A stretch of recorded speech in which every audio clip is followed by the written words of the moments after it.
nta mwongereza uratwara Champions League, nta mwongereza uratwara Premier League, nta mwongereza uratwara igikombe cy'Iburayi, nta mwongereza uratwara igikombe cy'isi. Eddie Howe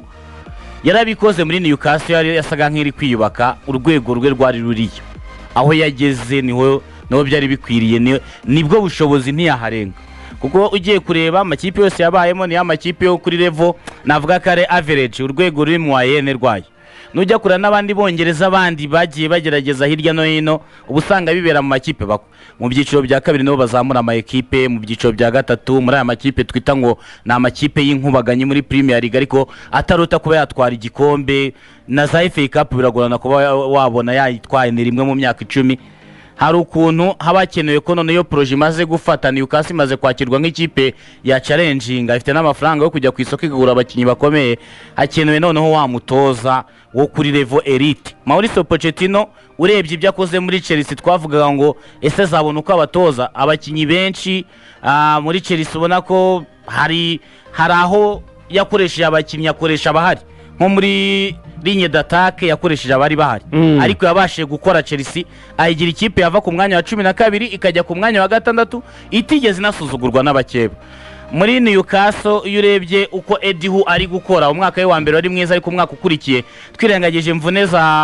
z'umunyezamu Nick Pope, twirengagiza guhanwa kwa Sandro Tonali, ariko none style abakinyi bari bahare benshi ni effectif, navuga ko yari isanzwe yari yakoze ibya mbere yo kujya muri Champions League. Uno mwaka ntibabonye na qualification zo ku mugabane Burayi na conference yari babonye Manchester gutwara igikombe byahise biyambura. Icyo navuga kuri Newcastle ikeneye kuviza ibirenzeho. Niba Unai Emery agafata Aston Villa akayigeza kuri shape ya kina Champions League, hari za Tottenham za Manchester na za Chelsea, niba Pochettino yafatiye Chelsea akaba muri ubwo buryo budahagije n'abakinyi benshi bagiye bagurwa mu buryo navuga ko butari bwumvikanywa, ariko style akaba yakora equipe ishobora kuba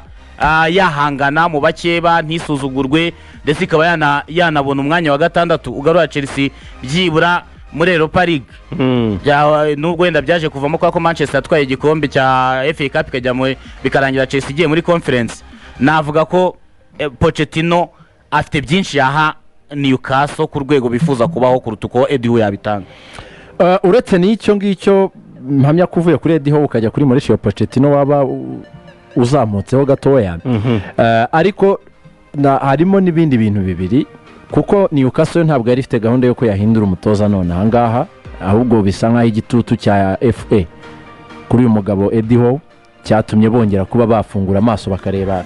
bakaba bashakisha options, bakaba bashakisha amahitamo yashoboka mu gihe yaba yemeye akazi ko ka FA akajya gutoza ikipe y'igihugu y'Ubwongereza, kuko ni umwe mu batoza bavuzwe cyane ko bagomba kujya gutoza ikipe y'igihugu y'Ubwongereza, nubwo Caveso Record yavuze ko batazashingira cyane kuri nationality, ahubwo bazareba cyane ko kushoboye ku muntu wanyamarira kuwagira icyamarira ikipe y'igihugu, ariko nawe ubwo arimo. Ikindi cya kabiri, kuba batekereza Mauricio Pochettino apari ibyo Samiri yagarukagaho, ariko nanone umugabo witwa Paul Michel, sporting director mushya wa Newcastle United, niwe winjije uyu nguyu Mauricio Pochettino ku butaka bw'Ubwongereza, bari muri equipe ya Southampton, niwe wari uhagarariye head of recruitment, barimukana bajyana muri equipe ya Tottenham. Burya rero umuntu mwakoranyeho muziranyeho yaje gukomereza muri Monaco mu Faransa, yaje guhita yigendera, nibyo kuko icyo gihe yakoze transfer z'aba Brilembolo, aza kwigendera noneho nka sporting director. Umuntu mwigeze gukoranaho rero biba byoroshye guhuza kurusha uwo mutarakoranaho, ari nayo mpamvu buriya n'ibintu bya Gareth Southgate muri Manchester United byagize imbaraga, kubera Danny Ashworth bakivuga ko azaba sporting director wa Manchester United. So hari factors nyinshi zishobora gutuma ikipe ya Newcastle itekereza kuri uyu mugabo Mauricio Pochettino, no kuba available adafite akazi, no kuba adafite akazi muri iyi minsi. Wakongeraho Mauricio Pochettino igihe amaze mu Bwongereza, ibyo agiye akorera ekipe ya Chelsea, Samiri yavugaga Tottenham yabayemo ko twayibonye, byibura n'umuntu ushobora kuvuga ko ashobora kuzana bagakomerezaho kuri iyo projet y'ikipe ya Newcastle